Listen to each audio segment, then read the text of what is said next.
A critical error is an error which the OS cannot reasonably ignore. Jake Steinberg is a streamer, writer, and certified yapper. Complimentary. Peter Hunt Szpytek is a YouTuber, journalist, and certified yapper. Derogatory. These are the things they cannot reasonably ignore. I have spent the last year enmeshed in the Pokemon online community. I have been to Kanto. I have seen Johto. I have eaten the Castelia cones. And Peter. Do they eat Pokemon? Yes. Okay, sorry, go on. Peter, I am worried that this online community is getting worse and worse over time, making their fan bases bad readers, bad consumers. And I kind of feel this all came to a point recently in the aftermath of the most recent Pokemon Presents, where I'm wondering why anybody is watching these presentations for any reason other than to be an unofficial representative of the Pokemon brand. Interesting. There's a spiritual issue. There's a spiritual issue in the Pokemon YouTube kind of cottage industry ecosystem. Yeah. Where I think that when you release a trailer for a video game and you're in this space, all of the games media people are saying what they think about that trailer, giving their impression, saying this looks good, this looks promising, this, oh, I'm worried about this, whatever. Everybody is coming to these trailers with a set of expectations, something that they are looking for, what they're not looking for. Whether or not something looks good to you, that is up to you. That is fine. What I'm seeing in the Pokemon community is that people are no longer interested in their own perspective, interested in asking what do they want from Pokemon? Because I think that the answer is, at the end of the day, they want more Pokemon. And the question has now shifted to being about, what does this imaginary person want? This game looks good because it's going to get people that don't like Pokemon, that think Pokemon is boring, that think Pokemon is childish. It's going to get that person interested in this franchise. And that seems to be so much of what we are talking about following this Pokemon Presents. So I kind of want to open this discussion up to you, because when I say I've been enmeshed in this world, I mean, I've spent more than the past year now streaming the vast majority of these Pokemon games, conducting what I would call close readings with them. I even ran a Pokemon book club for Fire Red and Leaf Green. Oh, that's fun. Yeah. And while doing all of this, I've been kind of interacting with the online Pokemon fan base, the YouTube crowd, all of these different spheres. I've been kind of like critically watching the kinds of content that people make, what people are interested in talking about. And there are kind of like two paths we can go down right now. The path, like kind of when this group of people kind of like talks about the Pokemon games, or the path of like what was happening in yesterday's Present specifically. Yeah. What sounds most interesting to you? Let's go. I want to get to this,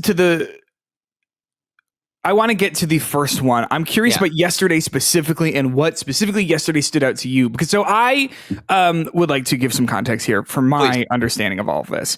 I am I guess I would say like a former Pokemon fan, as someone who played a lot of the games, not all of them, but of many of them. A diehard lover of the anime as a child. Cool. I have since fallen off pretty hard.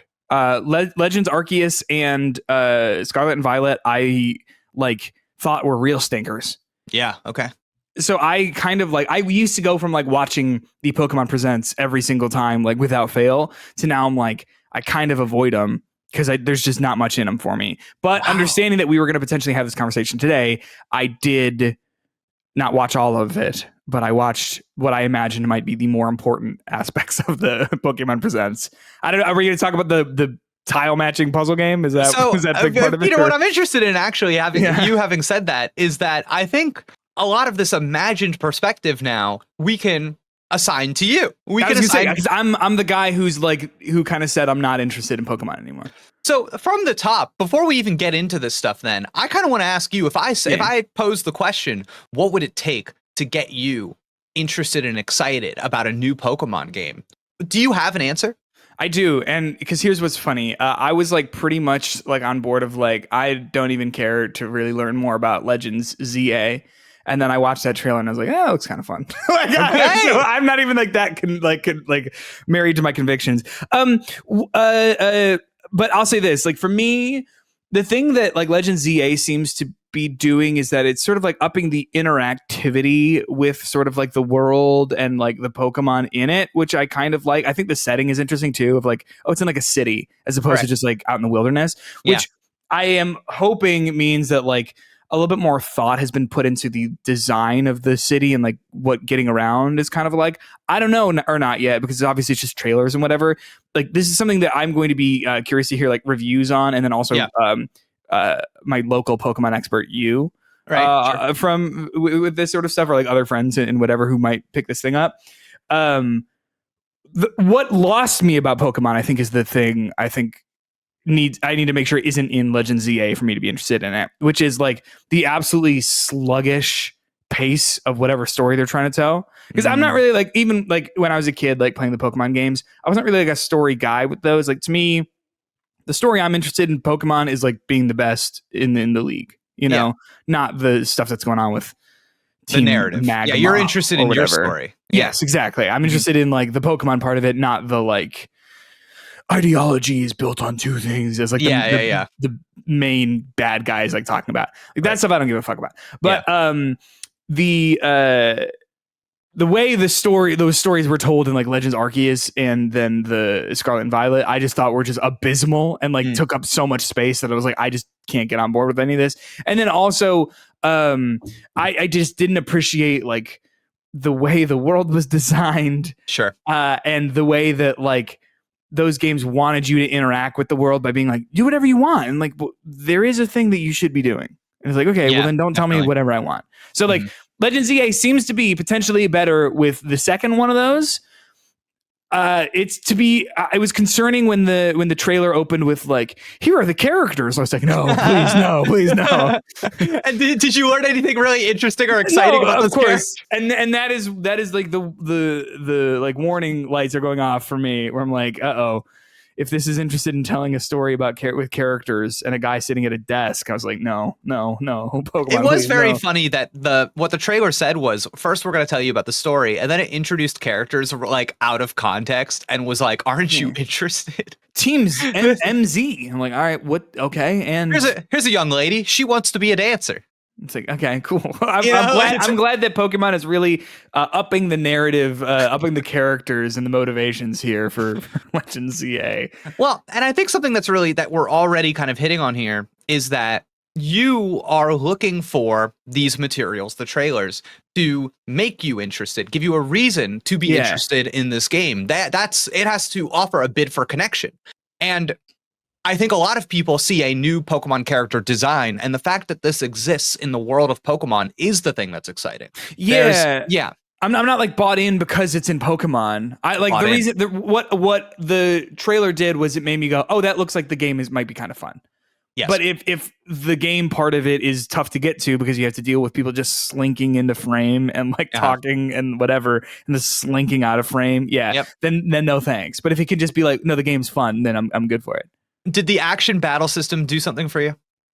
Yeah, so I didn't quite understand this. Thank you for saying. Okay, I'm so glad you're saying this. Because we didn't talk about this beforehand. And not at all. One of my critiques of this trailer is that I felt like it was afraid of its own main feature, which is the fact that they've built a completely new battle system from the ground up.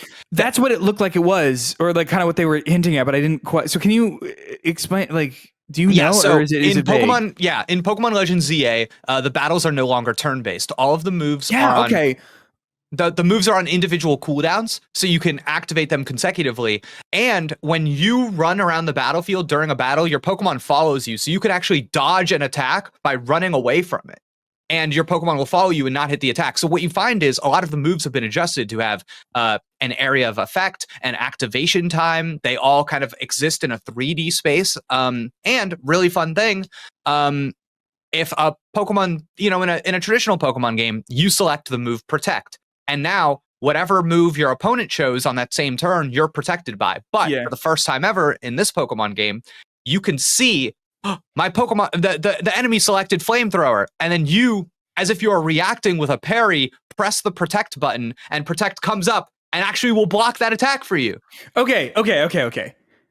So you asked like, what? How does Pokemon get you back? And I'm obviously not everyone. Yeah. Like, but Of for course. me, this is the stuff that I'm interested in, because one of the things I've sort of felt about Pokemon over the past, like, let's say 5 years or so, has been like, Pokemon fans think they know what they want in terms of a game, and they Ooh. want like a big open world game. Yes. Where there's, hundreds of these fucks just running around that they can capture, and then those individual Pokemon are able to react to every single environment, and like it's not as like cookie cutter. You know what I mean? That it is like making good on the promise of like what the anime is. Sure. But that's an impossible video game. Right. And so like from my observation of the series has been like, they have been sort of trying to do that, but like the limitations of what that is means that like it just can't be realized. Sure. And so I've sort of been like, the problem is though that like they can't go back now that they've gone big. They can't go small again, because there's just the expectation that Pokemon is just going to be this big open world thing now. But this game, because it's not a mainline. Is it a mainline game? Like, how do they even like know?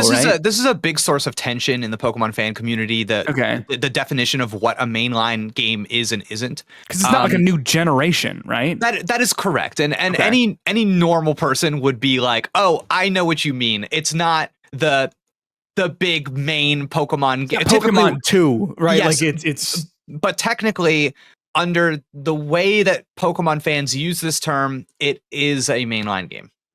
Okay, cool. It's always good when trying to describe something and you have to say like, well, technically. It's just how they use the term. Yeah, okay. But in any other franchise, we would not refer to this as a mainline game. But gotcha. It also doesn't help that like Pokemon, there are so many Pokemon games at once. You know what I mean? And that's fine. Like there's not a bad problem to have. It's a good problem to have if you're a Pokemon fan. But like for someone like me who's like not as plugged in, like kind of don't get all that. It's an annual franchise. Yeah. Yeah. So this though seems interesting because it is smaller.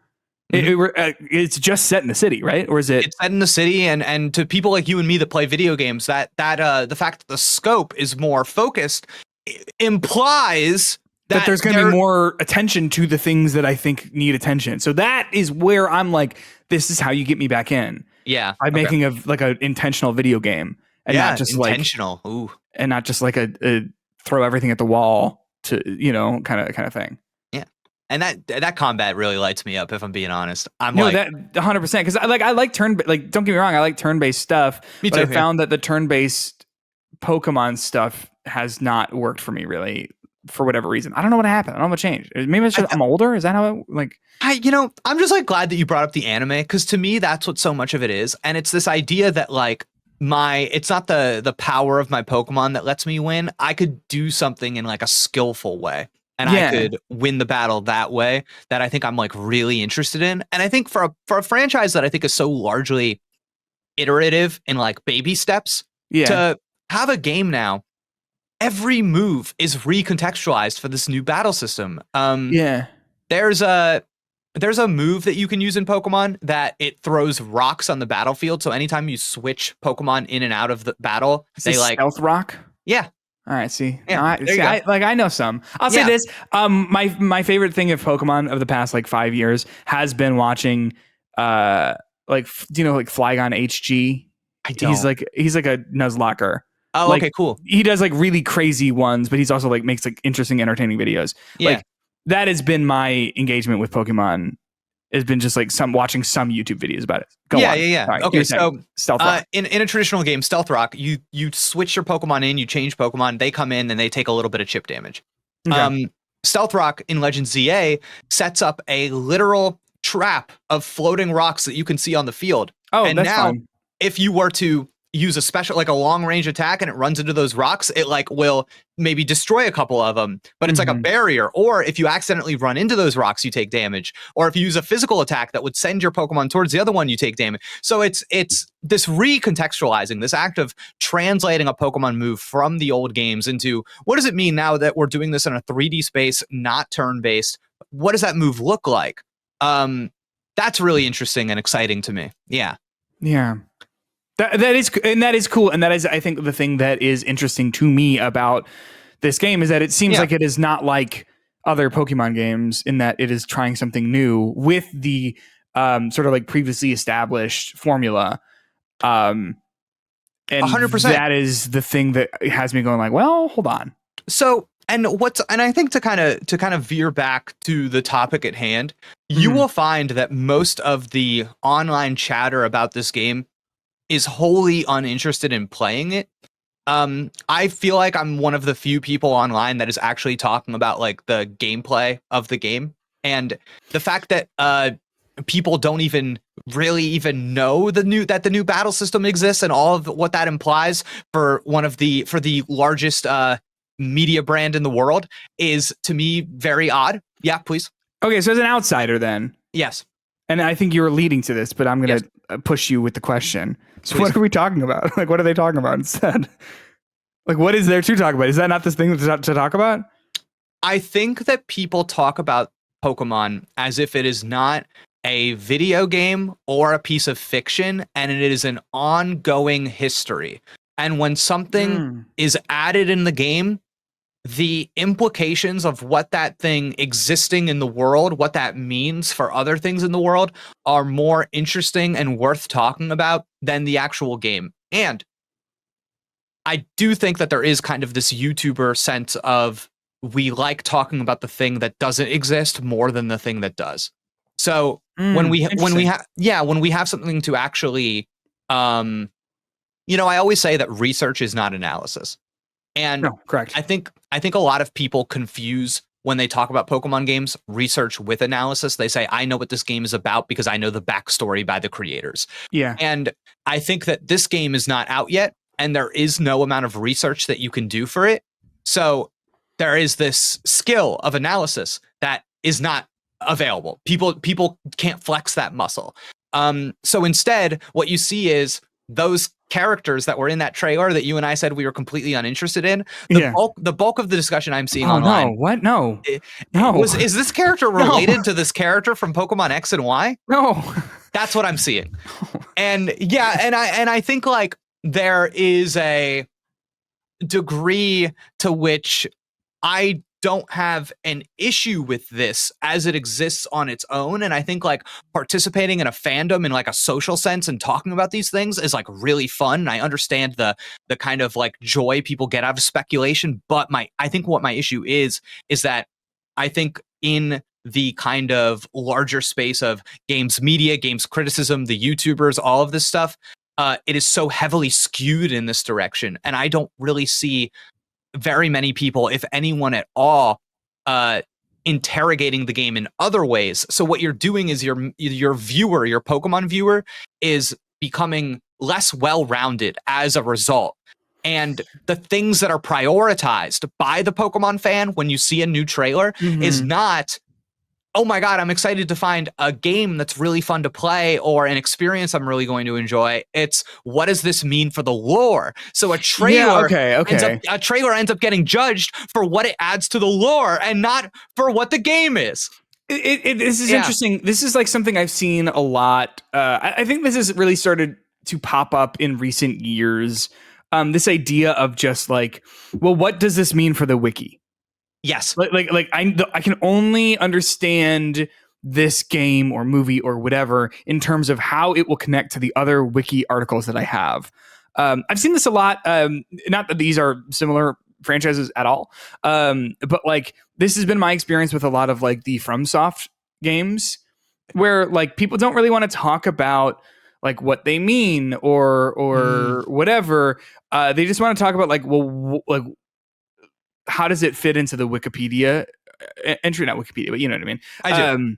And like, I think a lot of that does come down from the fact that those games specifically are not like, they're not super straightforward. So some of the fun is sort of decoding them and putting them into the neat boxes on the wiki. But then that's kind of where the analysis stops. There are some people who do the analysis and whatever, and there's like a huge industry like on YouTube and whatever of people sort of just like explaining the lore, which is cool. And I think there's nothing wrong with doing that. But like, this is what you're saying. The research is not analysis, We're just understanding the lore does not mean that you are analyzing what the lore means or what the lore is saying. Or interpreting. Yes, because I think you wrote that piece about Pokemon. Is it X and Y or is it Black and white? Okay.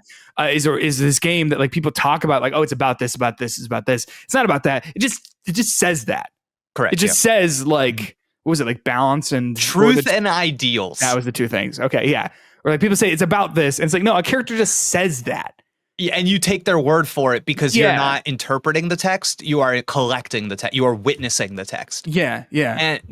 And I think like this is kind of what I wanted today's episode and our discussion to be about, is that I think over time we have accidentally created an audience member that I think is unable, unwilling, and unincentivized to have an authentic reaction to something.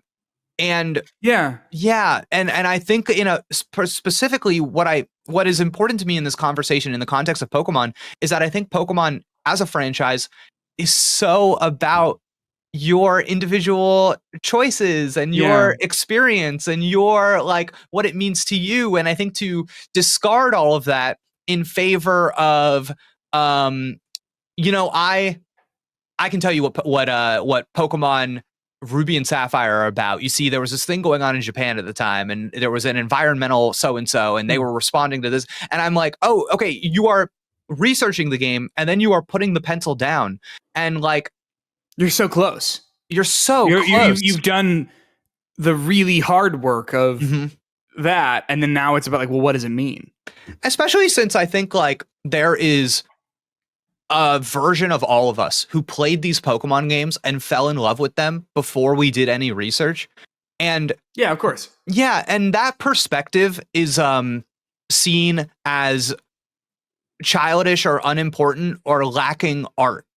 And I really disagree with that. There is something about this franchise that I think got so many of us and spoke to so many of us. And people would just use the word nostalgia or bias, and they don't like think about the qualities of this piece of art that made it, as opposed to every other video game on the planet, this thing that so many people got attached to. And I wonder, why do we look at that young version of ourselves that has yet to be corrupted by all of this outside nonsense? And why do we look at them like we know better than them now? Yeah. Oh, no, it's true, because it's this problem of like, I mean, it's exactly what you're saying. Like, there was something compelling about Pokemon. We were talking about like as a kid, right? Obviously, like not everyone is going to be experiencing it as a kid for the first time, whatever. But like in my experience, I played it as a kid. Yeah, and there was something compelling about it, about the game, that is removed from the way that it seems like people are enjoying it now. 100%. And I would also like to say this too, like, I have to imagine like this might be a response to this sort of conversation is like, oh, let people enjoy things. You can enjoy it however you want. I don't care. But there is this like change in the way that it's discussed that like, okay, you can enjoy it that way over there. Sure. I'm just not going to have that conversation. But where are these other conversations? Like, why is there no Pokemon YouTuber who's, maybe there is, I'm not in the community like you are, but like, why is there no Pokemon YouTuber who's actually talking about this part of it? And I think I think a lot of Pokemon fans, they have this reflex about like, people say it's a kid's game, but I still enjoy it. Like, it's still valuable to adults, and I support them in that. But part of the legitimizing of any art form throughout all of history is meaningful criticism. When a new media gets criticism, that helps legitimize it in the eyes of people who are not involved in that media. So like TV and movies, it like took a while, but like once like criticism started coming out about TV and movies, that helped people who weren't as engaged in it see it as something different and legitimize it as an art form and not just kind of like meaningless entertainment. Same with like music, same way throughout history, you see this all the time. And I think that if you are not developing meaningful criticism, meaningful kind of like artistic responses about this thing that you want to be seen as legitimate, then you are letting it continue to be seen as this childish distraction that people shouldn't be interested in. And I do think what that kind of like hyperfixation on research and solving the puzzle and knowing the lore, it's like that does not help people get into something and see it as legitimate. To like when somebody says, oh, actually, if you were as big of a fan as me, you would know how deep this was. Stop. Nope. That's not it. That is not it. Yeah. Is what you're saying too, this idea of like, okay, like Pokemon, like people are like, oh, like Pokemon is for kids, but there's actually cool stuff in there for adults too. And then when you listen to the conversation they want to have, well, like, here's what I think about it, what it means for adults. But it's like not that at all. Like it's just the surface level. It does not take it as an interesting, like, yeah, let's actually analyze this. Let's talk about it. Let's like, is that what you're sort of getting at? Yes, the stuff that is in there for adults is being represented as one of two things. One, it's either stuff that people are injecting into the game because they want it to be there, or two, stuff people are kind of bringing, and this is injection as well, but kind of doing outside research. And they're saying, look at all this stuff that is not directly part of the text, but like I can kind of make an allegorical one-to-one, and that's what makes it deep. But that has nothing to do with playing the games. And let me give you an example. Please. When I was doing my Pokemon Fire Red and Leaf Green book club, so a part of like the act of a close read is just like taking I stole this from a professor I had in college. She made us read a book, and then we would pick one sentence out of the book and write a 3-page paper on that one sentence. And I remember she introduced this, and I was like, what? Like, I was like, 3 pages on one sentence? That seems like quite a challenge. And to this day, it is the most helpful, enlightening, probably critical to my career assignment a teacher ever gave me. Wow. Just deeply and profoundly affected the way that I look at art. And I got to the point, Peter, where every time we had this assignment, I was like, Dr. Karn, I'm ready to do 8 pages on this one sentence. Let's go. And looking at games like that, something I noticed when we were playing Fire Red and Leaf Green, these are the remakes of Red and Blue, by the way. Yes, I did know this. Is you might recall there's a point in these games where you happen upon the Safari Zone. Oh, yeah. Okay. So this is fun because you go into this area and you no longer battle with your Pokemon. You instead throw a ball, throw a rock, and you just try to catch as many things as you can. And the game punts you out of the Safari Zone after you have taken a certain amount of steps.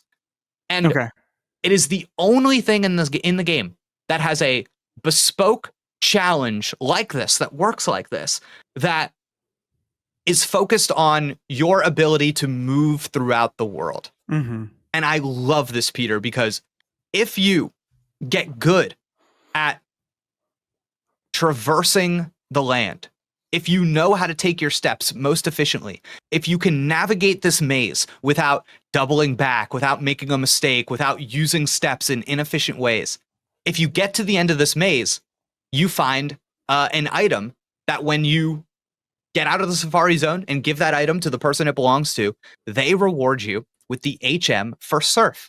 They say, oh, cool. You have passed the test. You are good. You have mastered traveling the land. We are now there. We are dramatizing your skills as a trainer, leveling up. And that is not the story. That is not the narrative, but this is obviously a storytelling element of a Pokemon game. They are dramatizing the experience that you are on. And I love this because you get the HM for Surf, and that whole maze that you just went around in the Safari Zone, your brain starts clicking. You go, oh my God, there were rivers and lakes that now I could just go right through. This completely transforms the way that I see my environment. And that is like a beautiful element of storytelling in these games. The fact that when you try to leave your house for the first time and go into the tall grass, Professor Oak stops you and says, no. Once you make your first choice, okay, the choice of your starter Pokemon, that is the inciting incident that gives you permission to see the world. Choices, your choices are what empower you. Your choices are what determine your ability to self-actualize. And that is a beautiful bit of storytelling. The first town you go to, you try to go to the gym. It's empty. It's locked. What's that about? It's so that you can go around this entire adventure and you come back.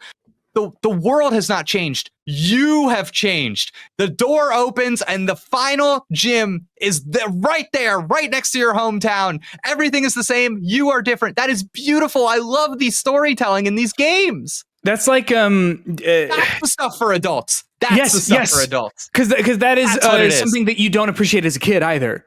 Because yes, you don't you intuit it, but you don't. Yes, and because the idea of like, oh, I've gone and I've done all this stuff, and then you come back. It's like you ever go back to your like grade school, and yes. you're like, wow. Yep. You're like everything is so different. I used to be so small. Yep. And it kind of like breaks your heart a little bit because like, yes, dude.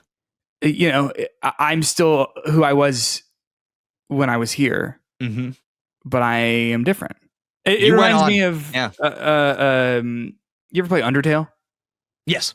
You end up back at like I don't remember. It's been a long time. End up. I just remember this moment. You end up back in like the house at the from the very start, and you're like towards the end of the game, and you like look in the mirror, and when you first are in the mirror, when you're first in the house, you look in the mirror and you interact with it, and it just says it's you, and then when you come back to it, it says despite everything, it's still you. That's crazy. I mean, it's heartbreaking, but that's crazy. So real. It's so real. And I'm not what you're surprised talking you about. Remember that. That's so impactful. That's crazy. And like it's so simple. Just despite everything, it's still you. Yeah. And like that's sort of what you're talking about. You go on this big adventure and you go off and you meet all these people and like you know between then and now, who knows? You stopped the evil Team Magma or whatever, or Team. It's always no. You're right there. Is that one of them? Team That's Magma? one of them. That's one of them. What's the other one? Because that wasn't the one I played. I played Sapphire when I was a kid. Oh, it would have been Team Aqua. Here we go. Yeah, good job.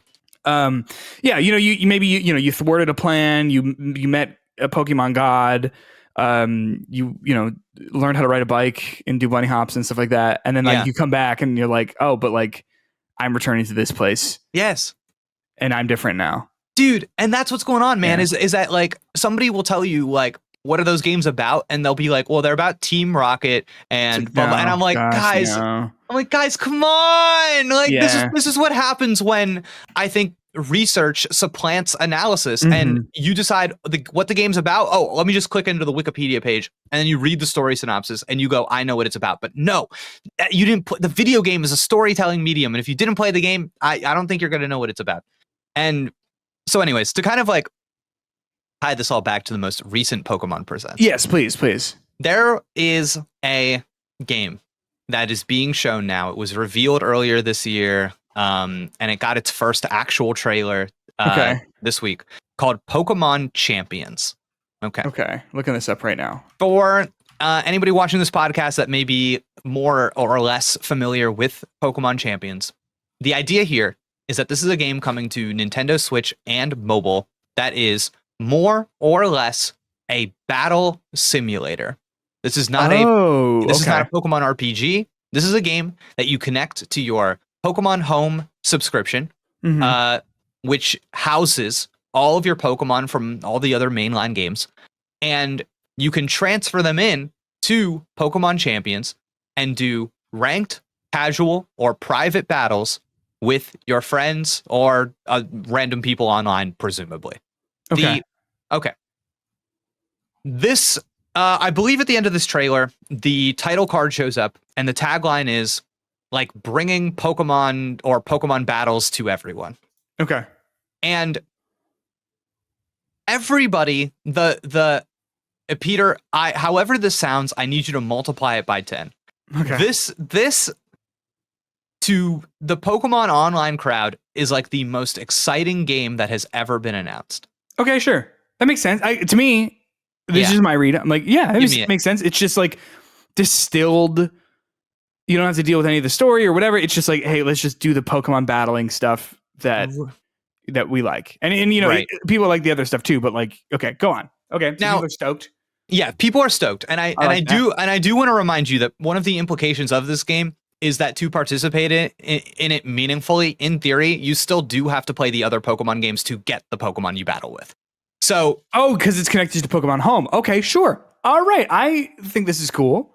Okay. Yeah. So, okay. You have a look on your face where you're like, just wait. Okay. So, if I play Pokemon Scarlet and Violet right now, and you play Pokemon Scarlet and Violet right now, we can go online and do a 1v1 battle. We can do a 2v2 battle. Yeah. Through Pokemon Scarlet and Violet. That's correct. Yeah. I have a hard time understanding why this ugly, weird little Pokemon product that to me kind of seems interested in funneling people towards those Pokemon Home subscriptions is being seen as such a dream game for so many people. And the conversation around this is, you're probably unfamiliar with this, but VGC, this is how we refer to Pokemon competitive battling, video game competition. Okay. Or maybe competitive. But VGC is seen as something that is inaccessible because it's a really hard sport to get into. When you look at the 27 million Pokemon Scarlet and Violet players, the percentage of them that are even attempting to play in VGC is extremely low. Okay. Yeah. I would say that number is probably around 100,000, but that's just me shooting from the hip. Okay. And being extremely generous. Okay. But something that people are excited about with this game, Pokemon Champions, is that building a Pokemon, making sure that its stats are correct for Pokemon VGC appears to be easier. Throughout this trailer, you can see how it costs an in-game currency, but Okay. you are able to move the stats around of your different Pokemon to make them exactly however you want them to fit on your competitive team. This doesn't Okay. greatly excite you? I understand what you're saying now. Okay, gotcha. No, I'm like, okay, sure. Like, this is the main feature that people are excited about for this game. I did know. Okay, so here's something. I'm so this is so funny. I'm like sitting here. I'm like, is that big? Is that No, is this that's something? that's the whole game. So like, this is something that in playing, I don't know which one this would have been. Sure. It was what was the last one on the 3DS? Sun and Moon. Yeah, Ultra Sun and Moon. Oh, excuse me, Ultra Sun and Moon. Yes, but Sun and Moon I played that. I played Moon in college, and because that was like right after Pokemon Go. You have it literally right there in your hand. You had it ready to go. I was just playing it. I was literally just playing it. Is that what? Here, it might be in my 3DS, which is behind me somewhere. Yes, that's what I've got. I got mine right here. Let's see. Hold on. Yeah, this is good. This is good. Real fans. Let's see it. It's Animal Crossing. It's classic. It's You filthy casual. I know. New Leaf. That's a good one. It's the best Animal Crossing in my opinion. I agree, actually. I had a good time with New Island Horizons. Life. Yes, Yeah. New Horizon. Isn't it wild that the subtitles also like New Leaf, New Horizon? It doesn't matter. But when I played Moon, I ran into this problem where I kept being like, "Oh, I don't know if this Pokemon's actually any good," and then I would like look up the stats and I'd be like, "Oh, it's kind of garbage," and then I would like not play with it, and then I was like, "What am I doing?" I was like, "I'm playing this for my like, I don't care about this." Like, you know what I mean? Like, why am I optimizing my completely for fun? You know what I mean? Like, why am I caring about this like small stat that like is so imperceptible that I literally don't know what it does? Let me tell you what there's a Pokemon content creator who is also one of the, I think, pretty much acknowledged to be the greatest Pokemon competitive player of all time.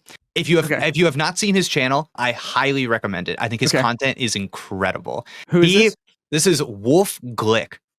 He did a video recently where he taught a competitive chess player how to play Pokemon by using chess terms. He learned how to play chess and then translated it back to teach her how to play Pokemon. I find him to be like a very compelling personality and content creator.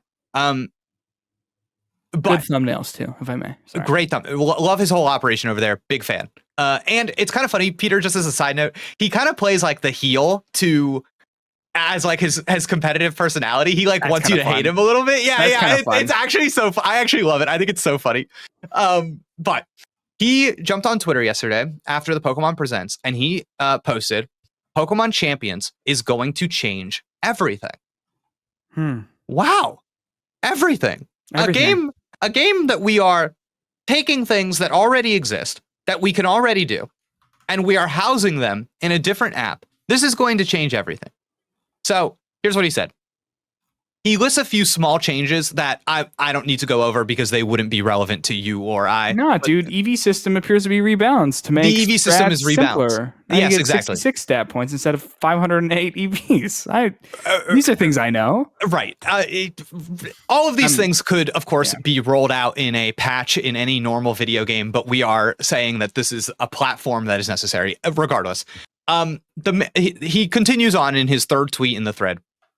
The main point, though, is accessibility. The biggest uphill battle for competitive Pokemon has always been the time it takes to get Pokemon in-game.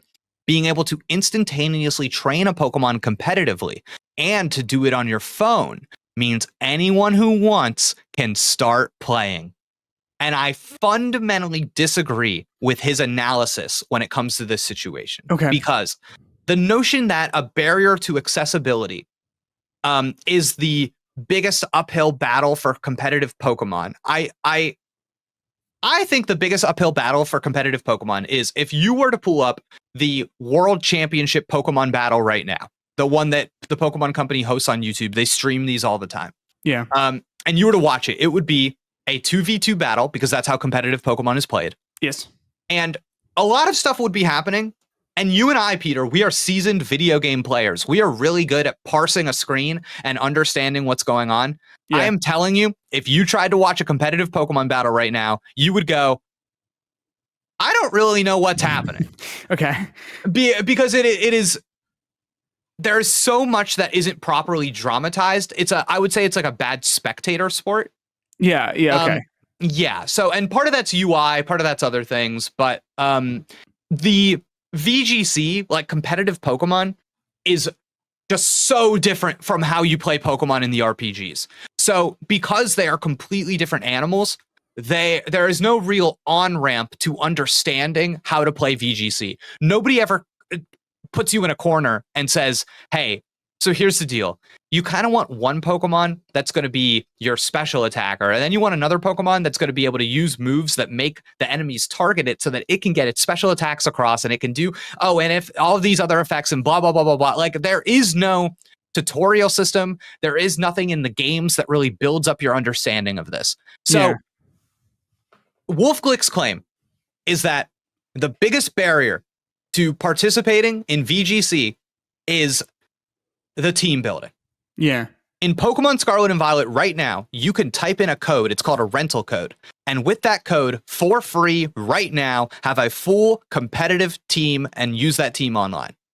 Oh, that's kind of cool. I agree. Gives you the option. I mean, that has already solved the problem. It sounds like that is being voiced here. What am I missing?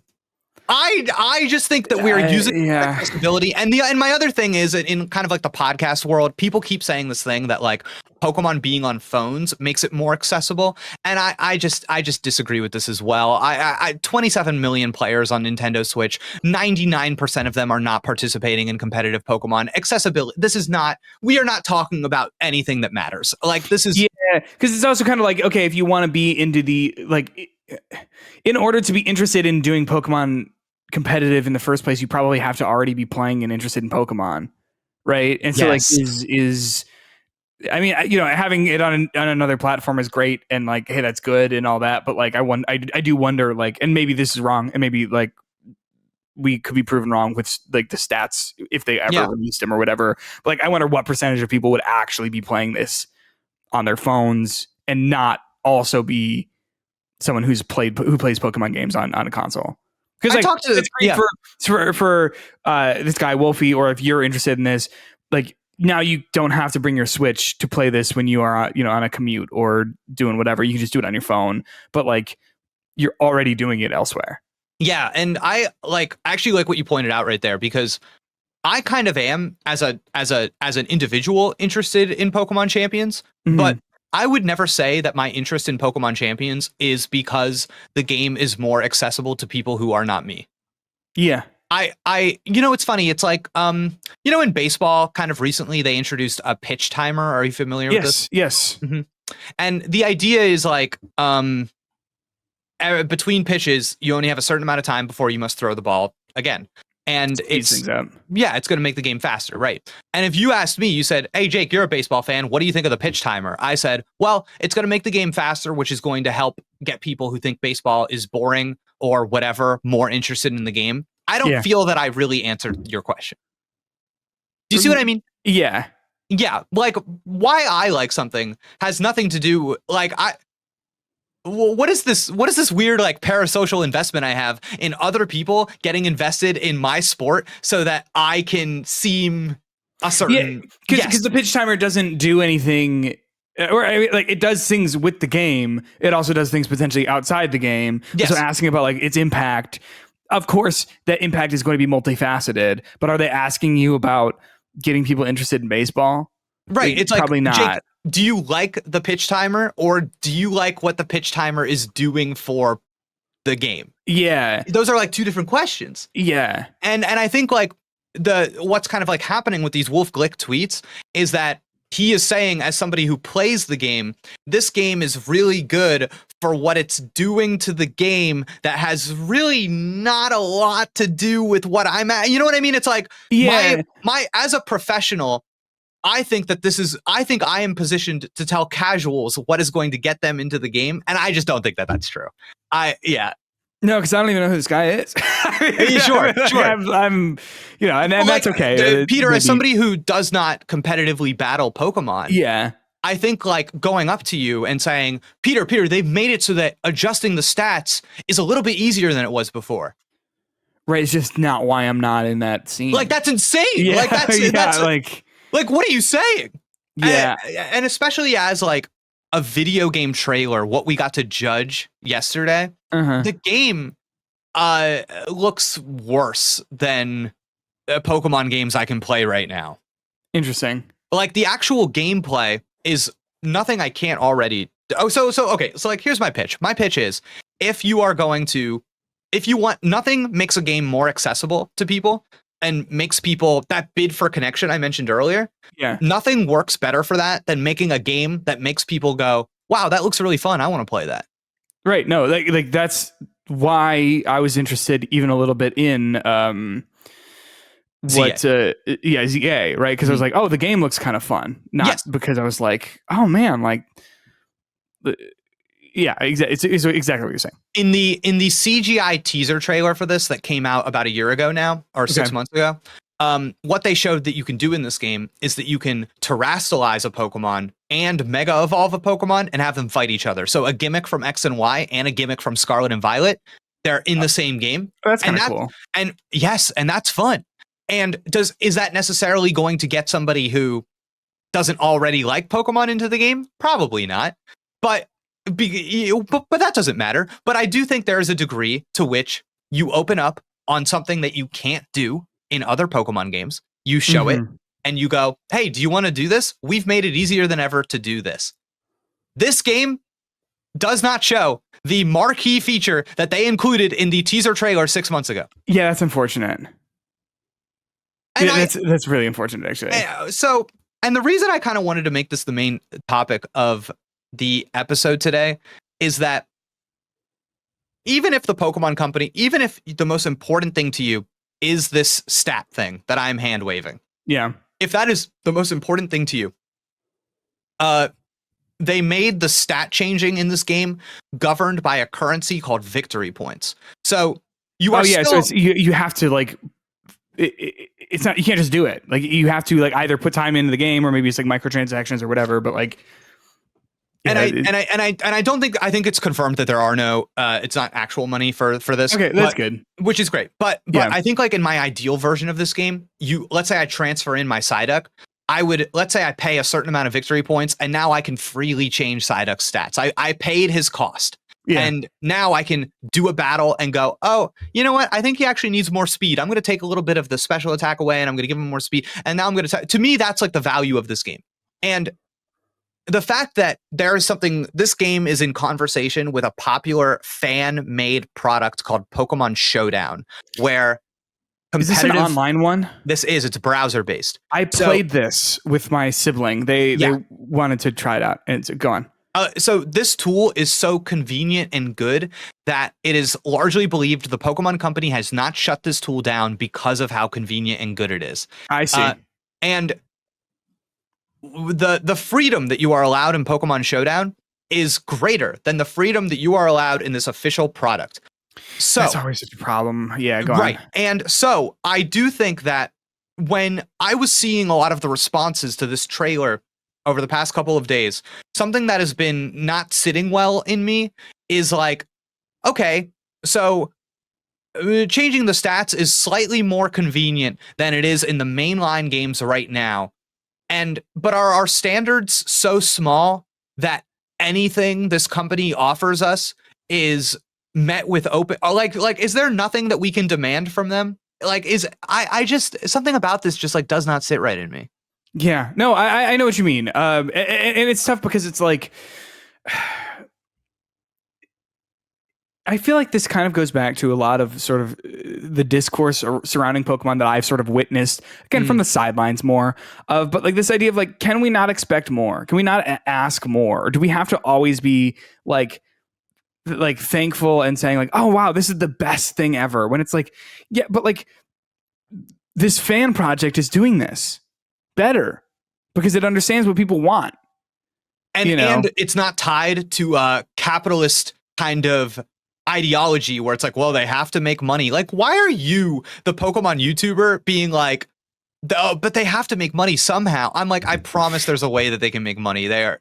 Yeah, from the most profitable franchise in the whole world. It's just yeah, like embarrassing. They'll figure it out, because I think like saying like they have to make money like is like helpful to like not helpful, but like it is important context, right, to understand why this happened, right? Whatever. Like, of course, it's always important context, but I don't think it should be used as like an excuse of like so it is bad. Like, okay, well, then they can figure out how to make money off, then charge for it. Right. Charge for it and make this and make the content of the game fun. I promise this is going to tie in. Please. It's gonna seem insane. I got in a light argument with somebody over the past few days because Alexandria Ocasio-Cortez voted in favor of a bill that was continuing funds to the Iron Dome in Israel. Okay. And this person noticed that people were getting mad that AOC did this because AOC is relatively such a progressive politician, one of the good ones, one of the ones that we like. And they were like, I don't like this purity politics. I don't like this, like, can't we just say this is a relatively good person and pick other targets to be mad at? But something I told this person was, if you want AOC to run for president in 2028, now is the time that we need to exercise our power to extract value from our politicians. Our politicians are tools.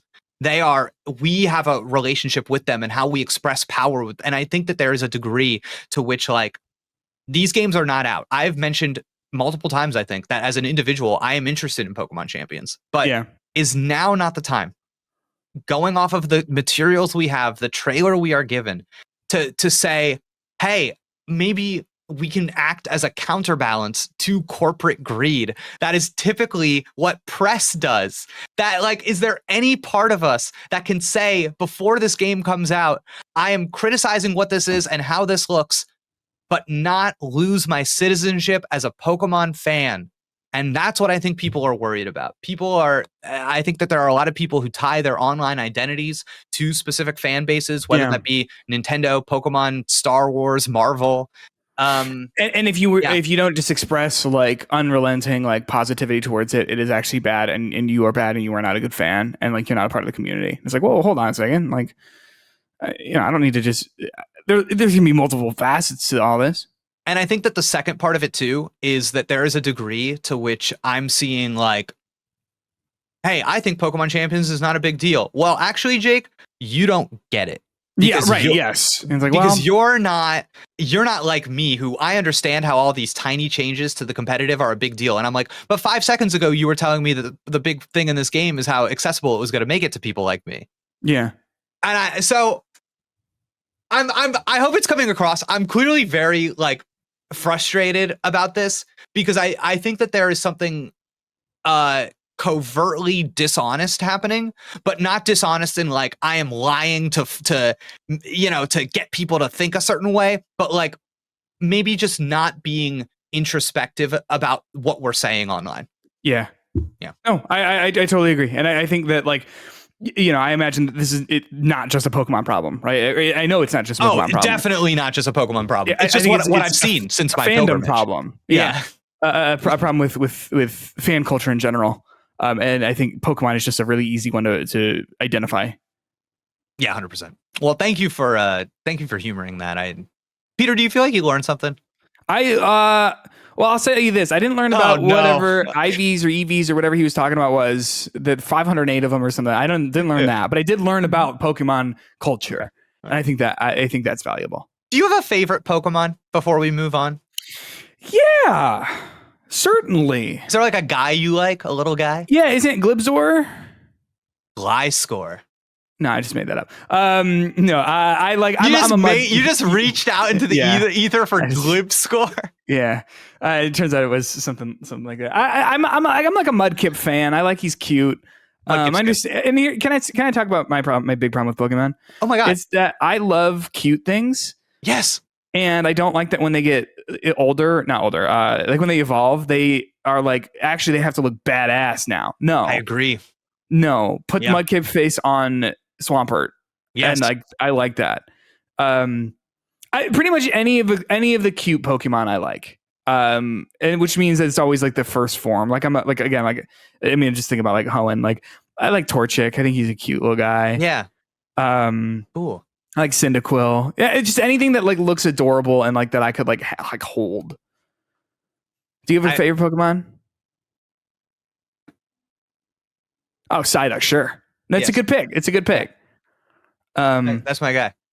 Yeah, I just anything that's like kind of adorable and like looks kind of squishy and that like that would chill with me. You know what I mean? That I could like chill with. You know what's funny about Psyduck? In Pokemon Unite, the Pokemon MOBA. Yeah. Psyduck is prevented from evolving. It just stays as Psyduck because they know Psyduck is the star, not Golduck. Yeah, and here's the thing: Golduck is fine, but like Psyduck, excuse me, Psyduck's the star. I'm making room for Psyduck. You know, Psyduck has an entire TV show where he's the main character. Yeah, it's a claymation thing, isn't it? Is that Pokemon Hotel or whatever it is? Pokemon Concierge. Concierge, okay. It's good. It's on Netflix. Are you like impressed by my the things I know about Pokemon? I like have it like 80% down. I'm surprised what reaches you. Yeah, it's funny. It's a claymation, isn't it? Or am I making that up? Or it's like I'm willing to say that it is stop motion. I'm not. Okay. I'm not. Okay, not claymation, but stop motion. Yeah, I don't know if I don't have my terms straight, but yeah. But yeah, Pokemon's cool. Excited for Legends ZA. That action battle system. We'll definitely be talking about that back here in October. I will require your input because I'm interested, but I'm so excited. Yeah, I know. All right. Peter, you've got something prepared for us today. Yeah, can I read you a little essay I wrote? Please. I'm excited to listen. All right. Here we go. You also, by the way, started our little essay thing last week, and I felt an immense amount of pressure to write something good. So Can I tell you something? I was listening back to the pod, and I went, "Why did I make this so long?" Okay, I was talking for so long. I based mine off of that, so this might be a little long. If we decide that maybe we should like shorten these down, I don't know what I was thinking. I'm good for it. Okay, please. Then perhaps we can adjust after the first two here, and we can go from there. We are losing compelling design elements as a result of gaming homogeneity. AAA games have done a lot of evolving in recent years, but in the 2010s, something changed. All games that wanted to be lauded as big budget, prestige experiences started to contort themselves to fit inside a single box, a single definition for what video games should be. While animation and facial tech and the ever-buzzy immersion that AAA games bend over backwards to accommodate are better than ever, a level of craft has been lost. The third-person video game has changed and will likely never change again. This observation isn't anything new. The modern third-person action game has been critiqued since the first Uncharted came out, but that game series and the many like it were pioneering its development. Now, third-person action games with cameras controlled with the right stick are the standard for what all video games strive to be. Many argue that this is the best way to control a video game, moving the character with the left stick and the camera with the right. However, I don't think that's true. That is one way to control a video game, if that design is what best suits the type of game a studio is making, but it should not be viewed as the only way to control a game. Third-person action games have stopped innovating their control schemes since the late 2000s. However, when returning to games before the Uncharted era, we see interesting tricks being played to accommodate for static cameras or cameras locked onto characters, not allowed to freely roam wherever the gamer wants it to. In playing the remastered version of Onimusha 2, I was stunned at a sequence's visuals. As the plot of the game really starts rolling, you end up having a sword fight on the beach with one of the big bads.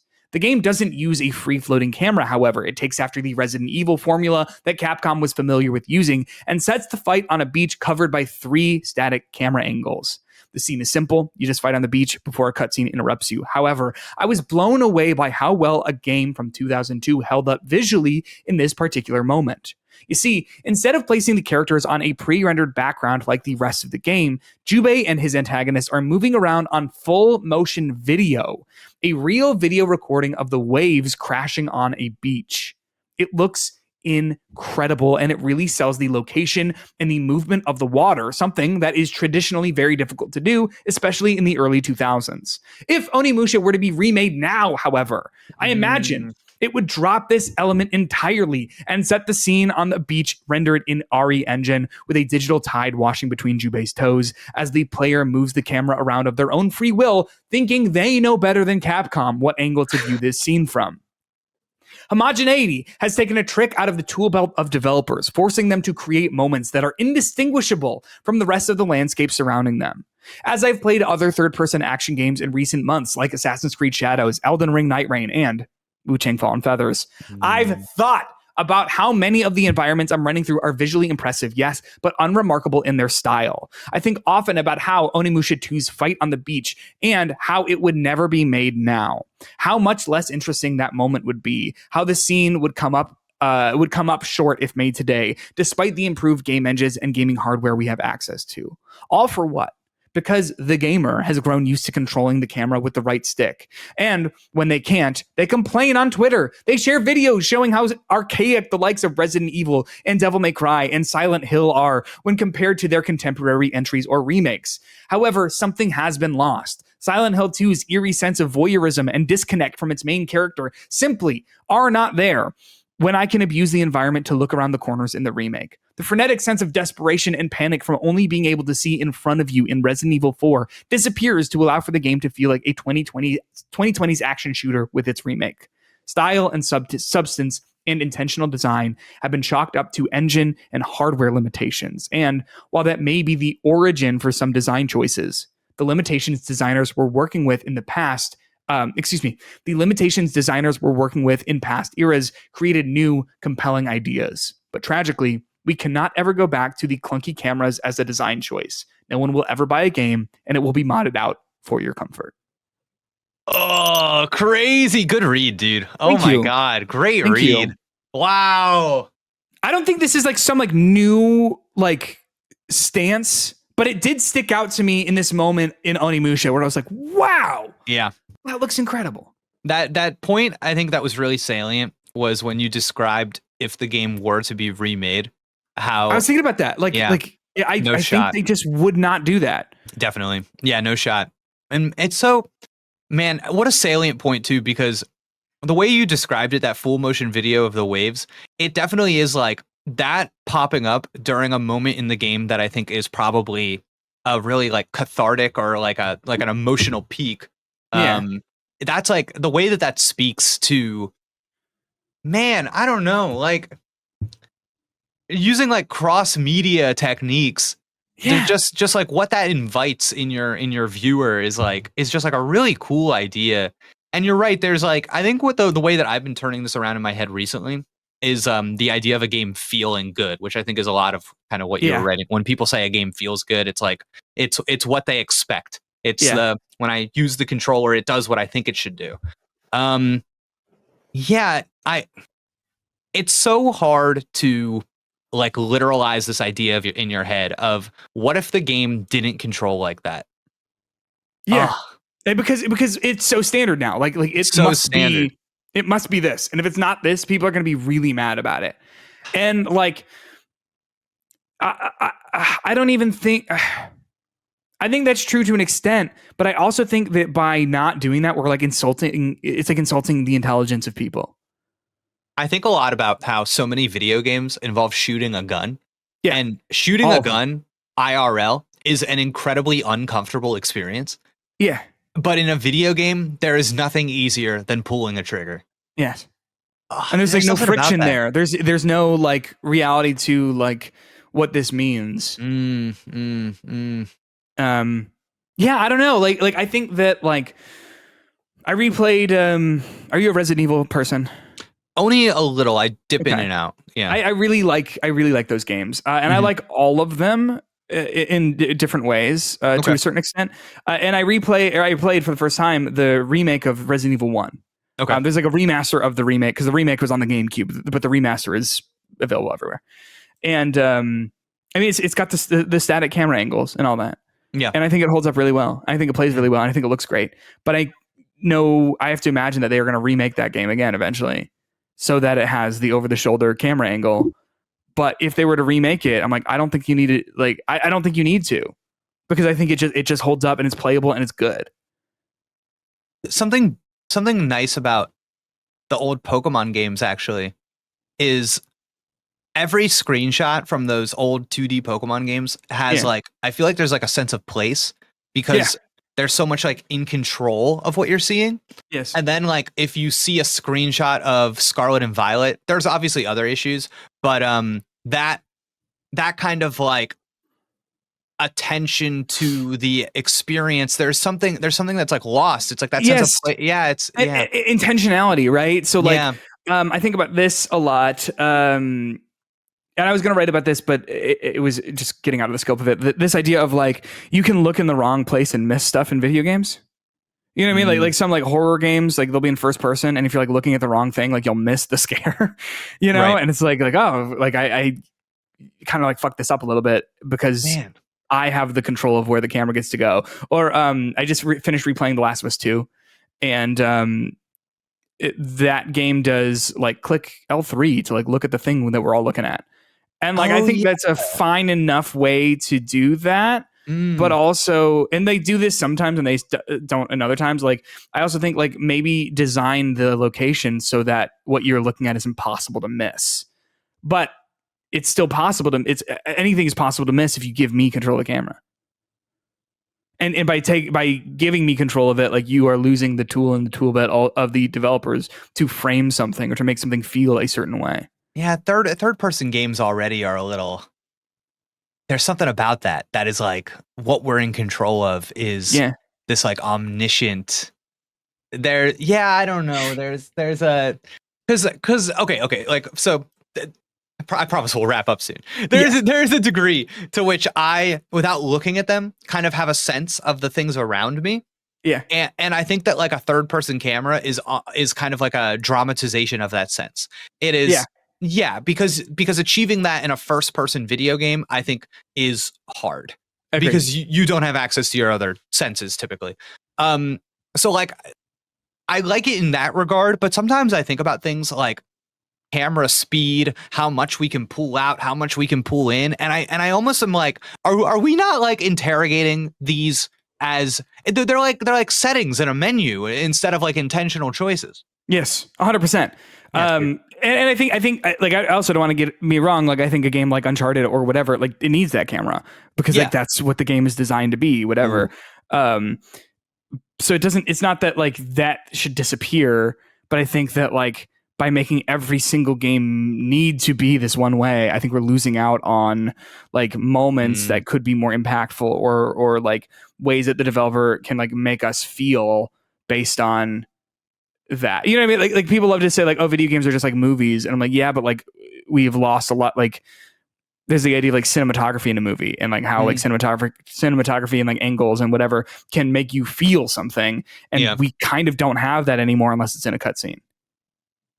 Man, now my mind's racing. I'm thinking about like a horror game that you have control of the camera, but then there's like a mechanic that's like has to do with fear, and they can take it away, or they can make you lean on, or like, you know, you go to move your camera. Cool. You know, it moves a little slower. Like maybe it's like we view the controls as a means of accessing the content and not as the content itself. Yeah, there's no like artistry used in the controls, because I think if a studio did something with that, like, oh, this does something with the camera control to make you feel something, I think that's interesting. Wow. I feel like third person cameras very rarely are used in an intentional way. You know, it's funny. I actually wrote about this 2 jobs ago. Yeah. About Stellar Blade. And this is a bad example because of the way it was being used, but it was actually kind of interesting. I wrote about I made a video about like the intro sequence of that game. Did you play that game? No. You weren't missing much. Yeah. But basically I was talking about like the way that the camera is used to sort of objectify the main character. Sure. And like in the cutscenes, yes, but also when the player has control by where it's placed. So in the intro section of the game, you do the tutorial bit, and then a character's like, "Come on, we gotta go," and you run up this big hill. And where the camera is going to be placed by the person playing the game is going to be behind and below the main character, because you're running up a big hill. It doesn't have to be. I guess you could, you know, put it like on the exact opposite side, but that's not how it's going to be experienced by the vast majority of people. And so like the camera is being intentionally used to highlight this woman's body, even when you have control of it. I see what you're saying. By the way the environment was designed. And I thought, like, again, the use of that I think kind of sucks, but the way that it was done, I was like, oh, this is actually kind of interesting that you gave me control of the camera, and yet you funneled me in a specific direction as to where to put the camera. Sure, the structure of the game lent itself to a like experience for players, even though in theory any number could be anywhere. Yeah. All right, that's cool. But again, it was an intentional use of the camera again, right? Which is interesting. In a kind of a shitty way, but it is made to go, oh, you're supposed to experience this in a direction. Peter, I think that's it. Yeah. As we wrap things up, yeah, please. Is there anything that you would like to ask of the viewer or listener that has made it to the final moments of this podcast? Yeah, I think like I'm curious how people we were talking a lot about Pokemon, and like, of course there's like the YouTube space of it, or like the content creator space of like how those people like interact with Pokemon as media and stuff like that. But I found that like a lot of the times the people who make the videos aren't the same. They don't feel the exact same way as like the audience. Yeah. And so if you're watching this and you're like a Pokemon person, a Poke Pal, I think they're called, one of the heads out there, like, I'm curious how you interact with Pokemon as a property. And if the way that Pokemon YouTubers and Pokemon creators and whatever, if they are actually speaking to something that you care about, or if it's just like something you kind of have to accept as a part of the community. Wow. I love that. Yeah. I want to know too, because it is so big that even you saying like, oh, I watch like some Nuzlocke videos every now and then, I was like, whoa. Yeah, and cool. I don't care about Pokemon really. Yeah, to a certain extent. How about you? Is there anything for our viewers, listeners, whatever? You know, I would love to give a shout out actually, and maybe we can put this in the YouTube description so people can click the link. Yeah, there is a piece published last year by, if you can believe it, the Paris Review, which is like the snootiest possible. Academic, like whatever, and the piece is called Pokemon is All About Reading by Joseph Earl Thomas. And I discovered this piece a couple weeks ago, and I was so emotionally and intellectually, I think, affected by this piece. I was blown away, and I couldn't believe it. I was like, wow, this phenomenal piece of writing about Pokemon, I just had no idea this was even out there. Maybe somebody is going to hear me say that and it's going to say, you know what? I'm going to click on that link and I'm going to give that piece a little read, and maybe I just introduced something to them that they will like. Plus, if you click on it, you will see, and maybe this will make you click on it, you will see a delightful little piece of fan art of this man standing next to a Dragonite eating a popsicle. I'll throw this in the ring as well. I don't know anything about Joseph Earl Thomas, although he is an author, according to the internet. Yep. 5 days ago, I would imagine this is potentially recommended reading in addition to your piece. He posted on Instagram. I finally wrote a little thing about Pal World. You're kidding. And he said the title of this is, I don't know where this is up, but it's Pal World, or Who in America Hasn't Considered Shooting a Pokemon. This is my guy. Yeah, this seems kind of interesting. That's fantastic. But yes, otherwise, so I just otherwise, I guess I just hope people are enjoying the show so far. The show, which I don't think we've ever said on the show, called Critical Error.